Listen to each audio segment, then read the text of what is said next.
Bitawan mo ako! Kunin mo na lahat ng pera ko! Huwag mo lang akong saktan! Wala ka nang magagawa. Akin ka.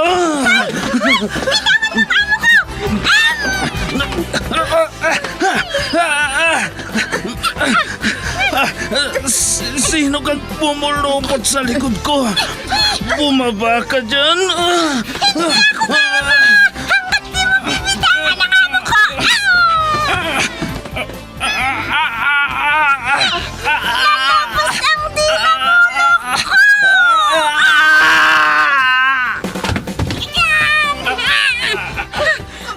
Ayan!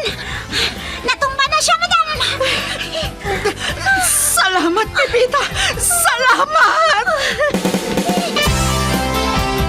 Super Pipita, ang balikbayan na OFW, survivor mula Iraq, palaban sa hirap at nakahandang magsakripisyo sa ikabubuti ng karamihan, kabilang sa mga naturingang bagong bayani ng bansa.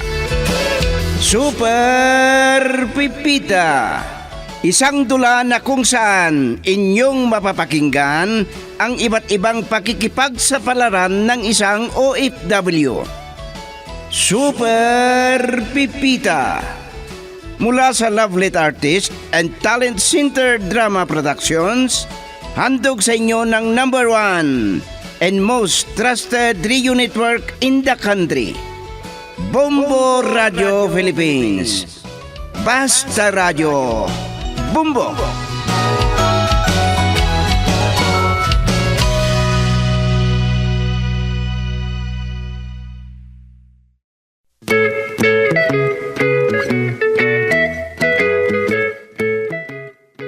Ang nakaraan, tamang-tama na mabuksan ni Pipita ang gate nang dumating si Tandang Felizardo at nakita niya si Juana.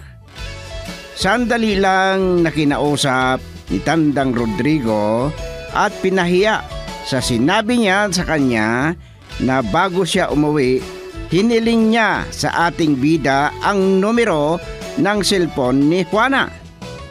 Kaya ang sabi ni Juana ay sa gabi na dahil nagmamadali. Kaya inisip ni Tandang Felizardo na pasyalan siya sa gabing yon.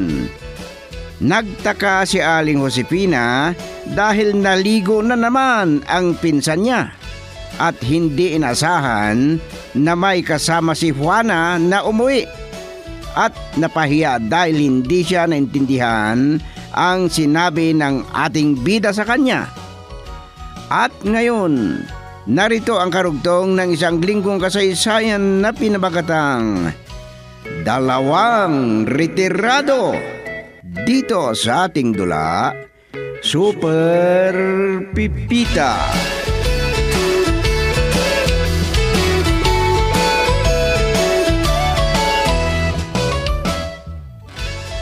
Hindi ko nagustuhan ang nalaman kong iyan. Kahit gabi ay pumunta. Kaya kailangang makausap ko. Hindi naman sagutin agad ang cellphone niya. Major, ang aga mo namang tumawag. Bumalik ako sa higaan dahil masakit ang ulo ko.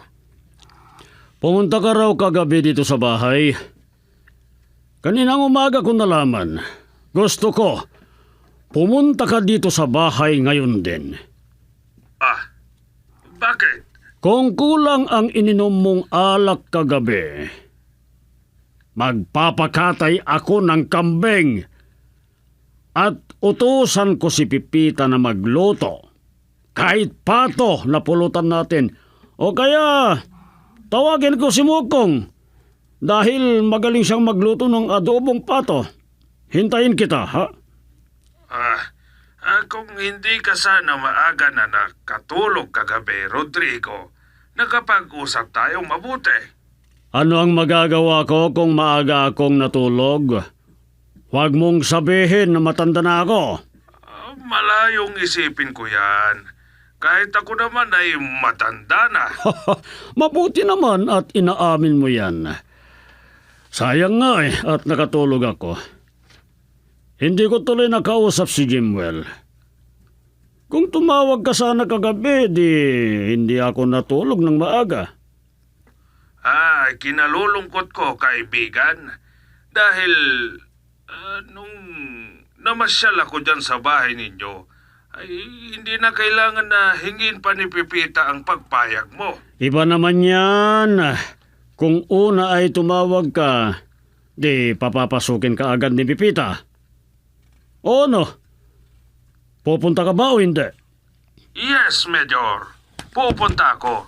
Sa loob ng 15 minuto. Nandyan na ako.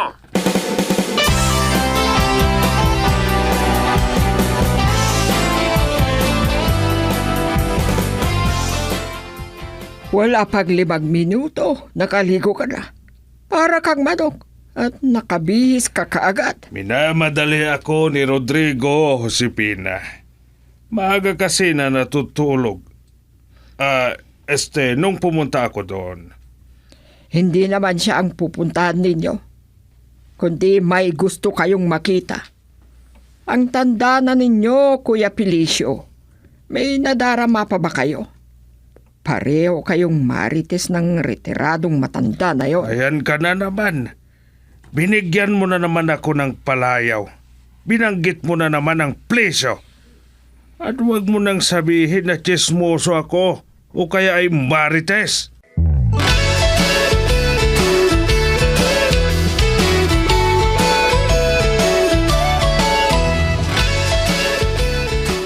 Pipita, pakinggan mong mabuti ang bilin ko sa'yo, ha? Kung dumating si Felizardo, huwag mo nang ipaalam sa akin, ha? Papasukin mo agad. Sinabi na ninyo yan.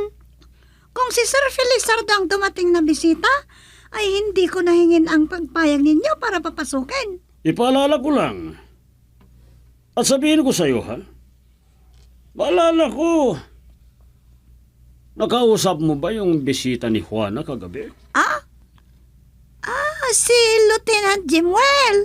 Ay, nakalimutan ko apelyido niya pero sundalo na rin daw.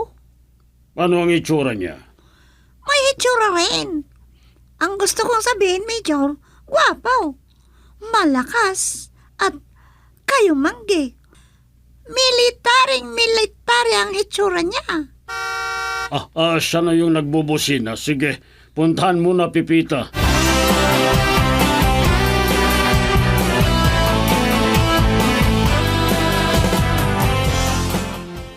Nandyan palang tukayo at kamag-anak ni Lolo, Ate Pipita. Ay, oo. Tinawagan siya ng lolo mo, madam. Oo nga pala. Hindi sila nakapag-usap kagabi. May sinabi ba si Major Rodrigo? Ako nang balang kumontak sa kanya. Pero wag mong sasabihin sa kanya. Sige, madam. Mamayang gabi na lang natin ituloy ang pag-uusap. At gagabihin na naman ako. At nasabi ko na yan kanina.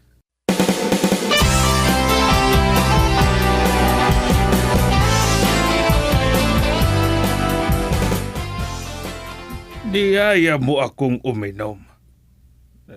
Pero wala namang alak na nakahanda.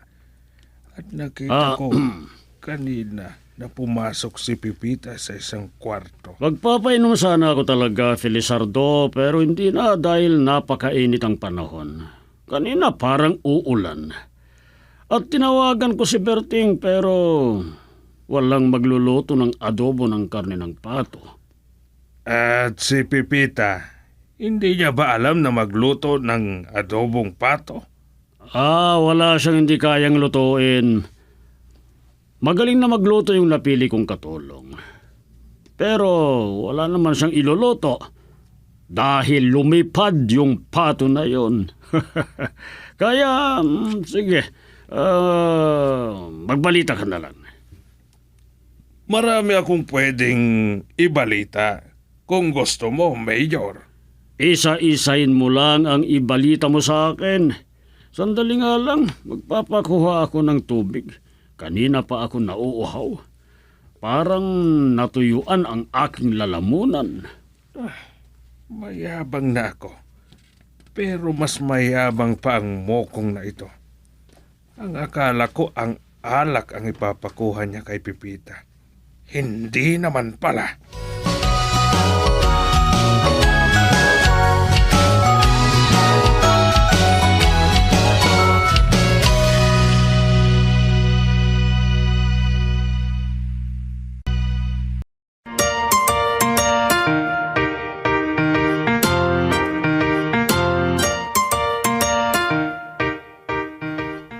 Tingnan mo nga naman.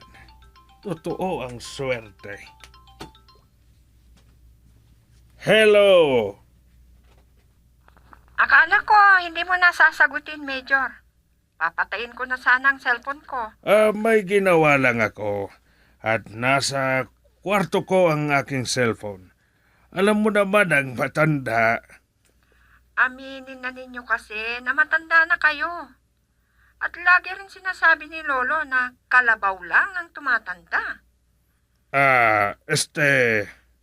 Kagabi pa na gusto ninyo akong kausapin.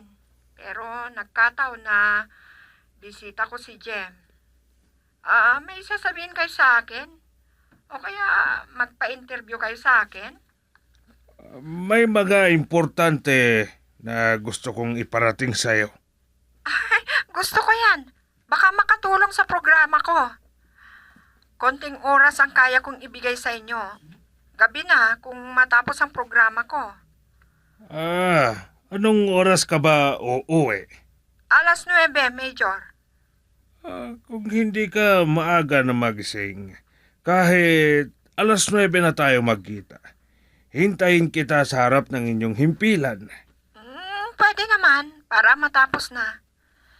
Tawagan ko ulit kayo.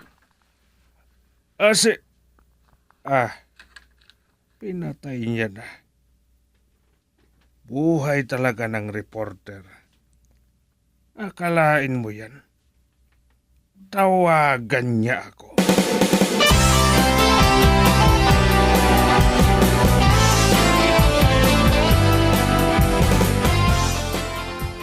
Kung wala kang gagawin, Pipita, mag-usap nga tayo. Ano pang pag-usapan natin, sir? Major? Depende. Maalala ko ang gem na yon. Ano sa palagay mo? Magnobyo sila ni Juana? Ay, yan ang hindi ko masasagot, sir. Hindi ako humarap sa kanila. At ang plisyo na yon? Sinong plisyo, sir? Si Major Felizardo Rodrigo ba? Ang ibig ninyong sabihin? Hindi rin nagtagal kagabi. Dahil hindi kayo nagising. Yun ang napala niya. Akala mo, sigurado na siya. Dahil magkaibigan kami, hindi sana ako natulog ng maaga kung tumawag muna siya. Hindi bale at nakausap ninyo kanina, Major. Ano naman ang masasabi mo sa mga sinasabi niya? Dahil nagproproblema siya doon sa Philippines Sea at ipinagyayabang na retirado na Marines. Di na siya pumunta para makigyera. Sir? Pero kung ako, ay masarap ang kumain ng kanin. Grabing matanda na yun. Baliw.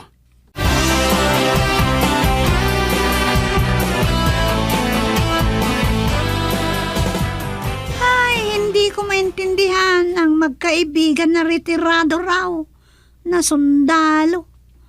Maganda naman ang usapan nila kung magkaharap sila.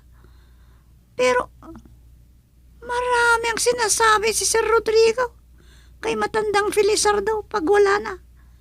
At idinadamay pa niya ako ni Sir Rodrigo.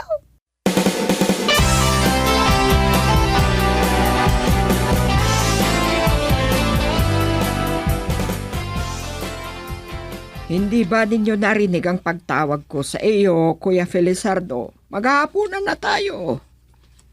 Mamaya pa ako kakain. Hindi pa naman ako gutom. Maliligo muna ako. Pero katatapos lang ninyong maligo. At saka, basang-basa pa yung buhok ninyo. Nabasa ng pawis.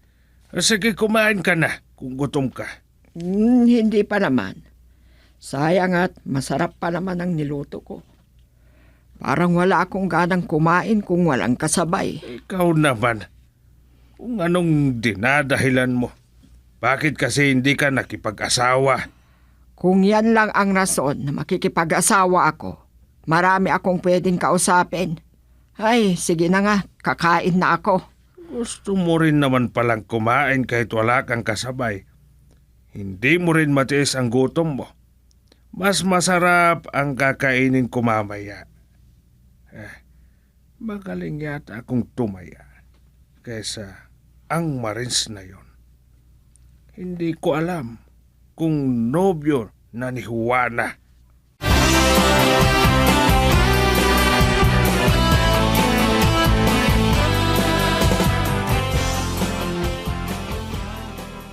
Kasalukuyan ng mahabang commercial break. Kaya naalala kitang tawagan. Makakalabas ka ba bago mag-alas 9, Ate Pipita? Mali sana ang sumagot sa tanong lang. Makulit kasi ang major na yun. Kaya napilitan akong pumayag na magkita kami ng alas 9. Pwede naman. Kahit pumunta ako dyan, hindi bale. Wala pang alas 9, madam. At saka pumasok na sa kwarto niya ang lulo mo. Maatrasado lang ang pagdating natin, Ate Pipita. Sige, salamat. Ay, isunod ko na tawagan si Major Rodrigo mamaya.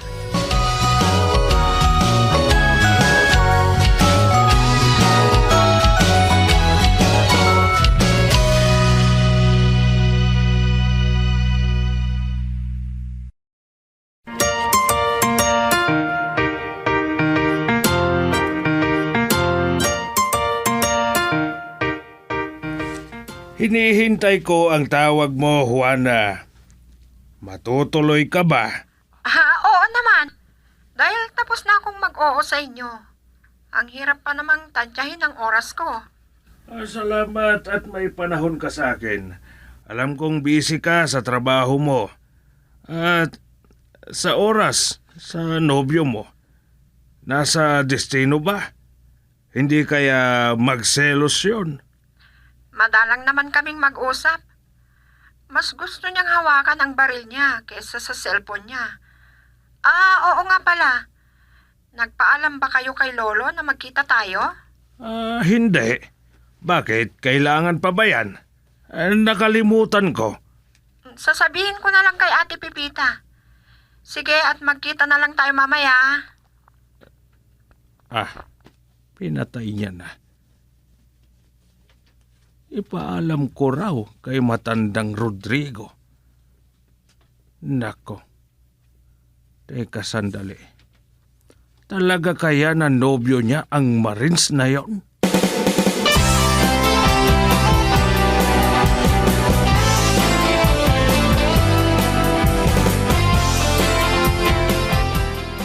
Nandito pa pala kayo sa sala, sir. Hindi ba maaga kayo na natutulog gaya na kagabi? Pagtitimpla sana ako ng kape. Pagkasakaling makatulog ako. Ay, baka naman hindi na kayo makatulog kung magkape pa kayo, sir. Nakalimutan mo na naman ang sinabi ko sa'yo, Pepita. Ano ka ba? Lagi kong sinasabi sa'yo, obey first before you complain. Ay, sige na po. Magtimpla na ako ng kape ninyo. Iinumin ba ninyo dito sa salas o ipasok ko dun sa kwarto ninyo? Mas mabuti kung sa kwarto na lang. Maalala ko na naman ang nangyari noon. Kahit gatas na lang. Mas mabuti, sir. Parang ngayon ko lang napansin. Naligo ka? Kahit gabi? Bakit? Meron na bang dumadalaw sa'yo dito, ha? Ay, wala po, sir. Hindi po ako pumunta dito na magpaligaw, kundi magkatulong lang. Mabuti at sinabi mo yan. Meron sana akong irereto sa'yo, si Felicio. Ha? Ay, nako. Si sir naman, nagbibiro pa. Hindi. Si Juana, anong oras ba umuwi? Alas 9 daw, sir. Sige. Matutulog na ako, Pipita. Ikaw na ang bahalang maghintay sa kanya. Itanong ko na lang sa'yo bukas, ha? kung may naghatid sa kanya na lalaki. Ha?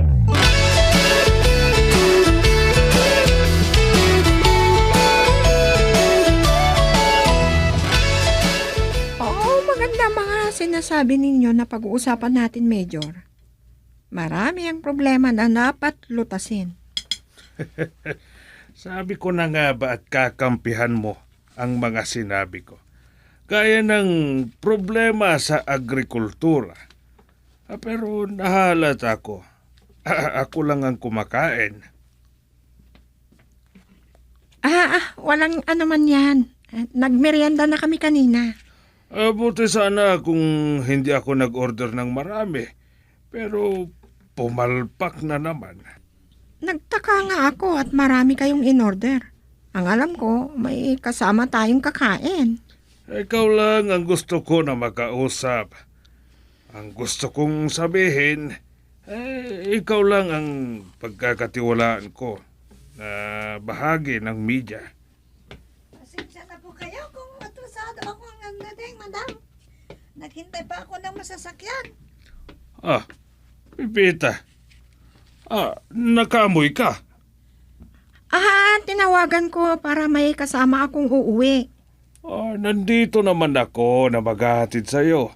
Pero sige, tapos na. Nandito na si Pipita. Sige Pipita, kumain ka. Ay, busog pa po ako, sir. Sige lang po, kumain lang kayo.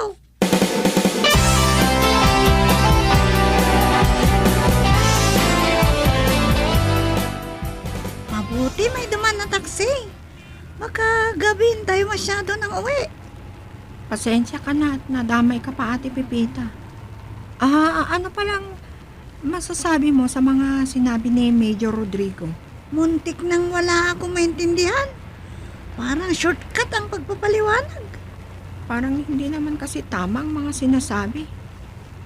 Ay, sayang lang ang oras. Inaantok ako tuloy. Ay, nakakaingit naman ang paghikan ninyo, madam. Aba, pareho tayong inaantok. Baka kung makatulog tayo at magising na tayo, nakarating na pala tayo sa bigan. Naghikab lang tayo, madam. Kung matutulog tayo, baka pati driver ng taxi maingit at makatulog din. Kung makatulog ang driver, anong mangyayari sa atin?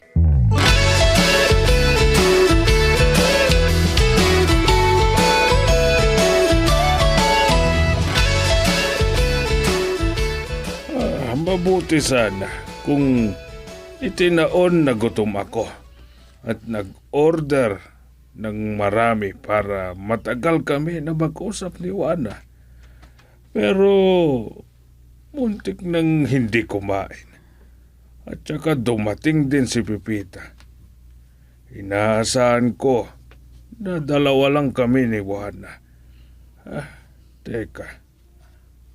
Baka sinabihan si Pipita na bantayan niya kami. Delikado na naman ito. Pero, tininervyos na naman ako.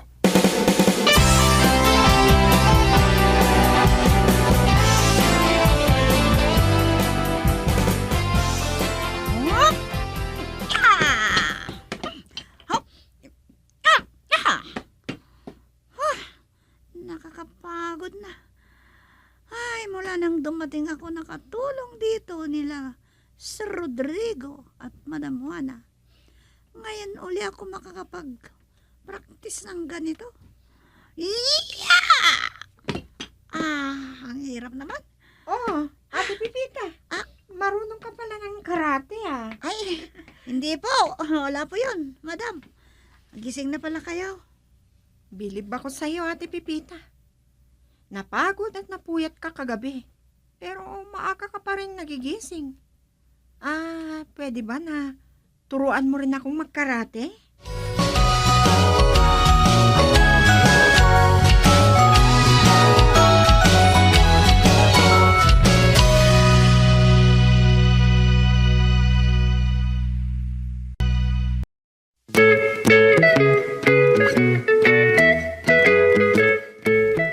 Ano pa ang susunod na mangyayari? Mga kaibigan, pakinggan bukas ang karugtong ng isang linggong kwento natin na pinamagatang Dalawang Retirado. Dito sa ating dula, Super Pipita. Isinulat ni Delfin Dumayas at sa direksyon Lete Asodilio Aquino. Mula sa Lablit Artist and Talent Center Drama Productions, inihahandog sa inyo ng #1 and most trusted radio network in the country, Bombo Radio Philippines. Basta Radio. Bombo!